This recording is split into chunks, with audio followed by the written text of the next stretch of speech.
Metro સેવાઓ હવે ગાંધીનગરના સચિવાલય સુધી પણ લંબાવવામાં આવશે।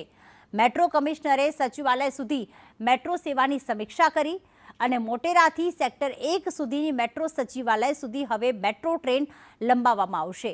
સચિવાલય પાસે મેટ્રો સ્ટેશનની તમામ તૈયારીઓ હવે પૂર્ણ થઈ ચૂકી છે।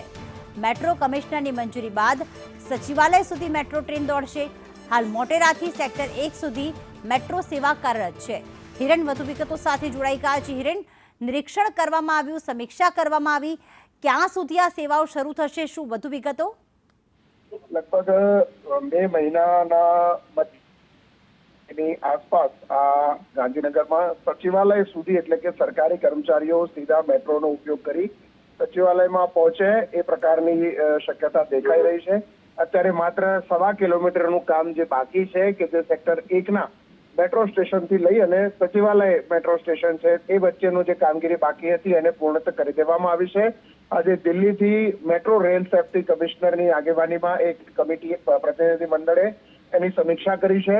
મેટ્રોનું ટ્રાયલ પણ લેવામાં આવ્યું છે અને એ સફળતાપૂર્વક પૂર્ણ કરવામાં આવ્યું છે। એટલે કેટલાક ક્લિયરન્સ પૂરા થતા જ લગભગ 15 થી 20 દિવસની અંદર આ સચિવાલય સુધી મેટ્રો ટ્રેન છે તે દોડશે। એટલે સરકારી કર્મચારીઓ કે જે અમદાવાદથી આવે છે એ સીધા સચિવાલય ગેટ નંબર 2 ઉપર જઈ શકે એ પ્રકારે આ મેટ્રો સેવા એમને લાભાન્વિત રહેશે।